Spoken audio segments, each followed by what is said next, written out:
이어서 광주 전남권 뉴스입니다. 광주에서 올해 처음으로 인플루엔자 바이러스가 검출됐습니다. 광주시 보건환경연구원은 10월 4주차에 수집된 표본 검체 34건 중 1건에서 인플루엔자 바이러스가 검출됐다고 밝혔습니다. 이번에 검출된 바이러스 유형은 겨울철 국내에서 흔히 나타나는 것으로 작년보다는 2주 정도 일찍 확인됐습니다. 보건당국은 개인 위생을 철저히 하고 특히 어린이와 노약자는 예방 백신을 서둘러 접종해달라고 당부했습니다. 이용석 광주시장이 아시아 유럽 도시 간 문화경제 분야의 협력을 강화하자는 제안을 내놨습니다. 이용석 시장은 국립아시아문화전당에서 열린 아시아 유럽 창의혁신 도시연대 시장회의에서 21세기 도시의 힘은 인구나 면적이 아니라 문화에서 나온다며 문화 분야에서 협력의 중요성을 역설했습니다.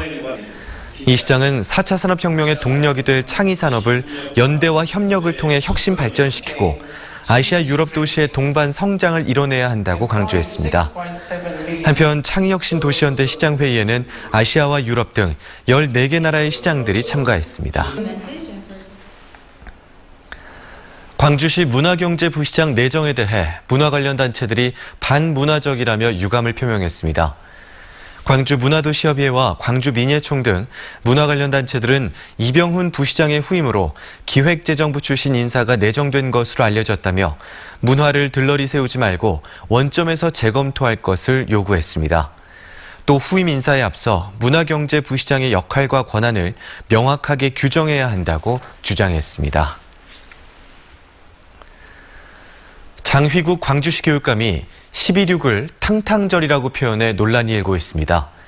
장 교육감은 지난 26일 자신의 페이스북에 안중근 의사가 이토 히로부미를 격살하고 김재규가 다카키 마사오를 쏜 날인 오늘은 탕탕절이라며 기억하자는 글을 올렸습니다. 이에 대해 자유한국당은 논평을 통해 박정희 전 대통령의 서거일을 탕탕절로 부른 데 대해 비판했고 바른미래당 하태경 의원도 좌파 일베의 행태라고 꼬집었습니다. 광주시 교육청은 신조어라고 생각해 게시물을 올렸지만 불필요한 논란이 있을 수 있다고 판단해 게시물을 바로 삭제했다고 해명했습니다.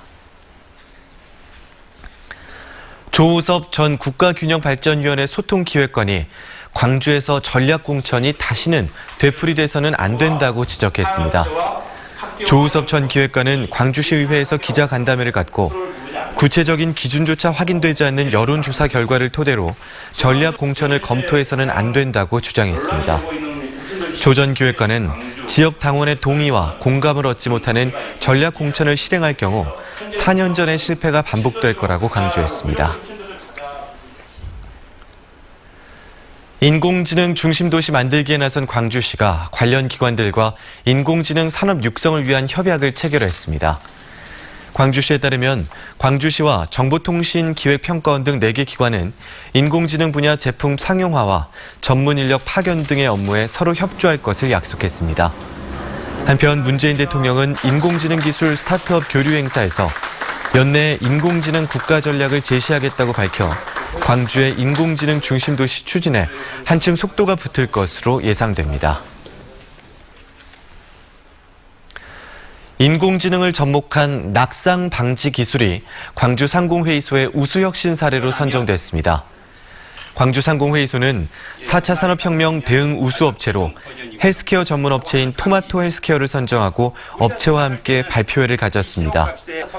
토마토 헬스케어는 카메라를 통해 전송되는 환자의 상태를 인공지능이 확인해 낙상을 방지하는 솔루션을 남서울대학교와 협업을 통해 개발해 제품화까지 성공했습니다. 군부대와 자치단체가 협업해 추진한 드론 종합 교육시설인 온빛누리 드론센터가 준공됐습니다.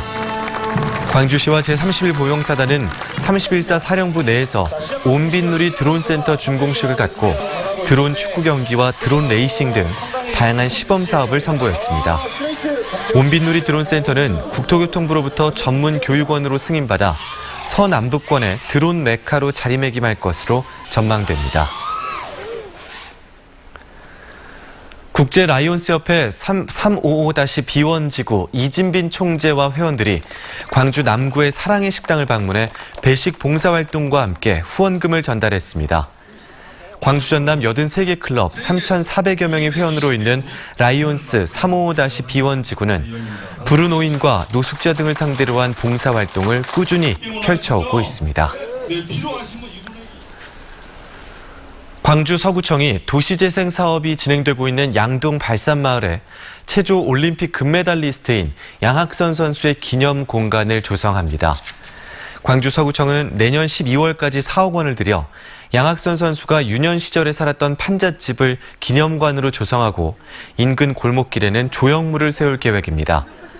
이를 위해 서구청은 개인 소장품 기증과 초상권 사용 등에 관한 업무 협약을 양 선수와 체결했습니다.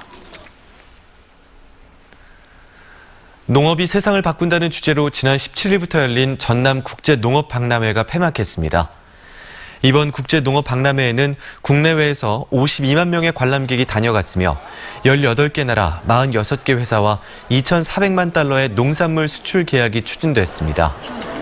특히 올 전시는 패널 중심에서 실물 체험 전시로 바뀌었고 전시관별 전문 인력도 배치돼 관람객들의 이해를 높였다는 평가를 받았습니다.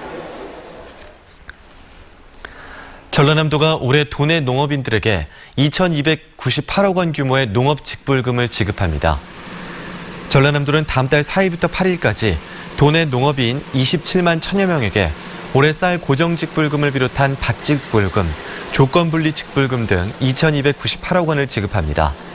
이는 지난해와 비교해 25억 원이 늘어난 것으로 전국 직불금 총액의 21% 규모입니다. 도는 올해 이상기후와 연이은 태풍 등 자연재해로 어려움을 겪고 있는 도내 농가에 도움이 될 것으로 기대했습니다.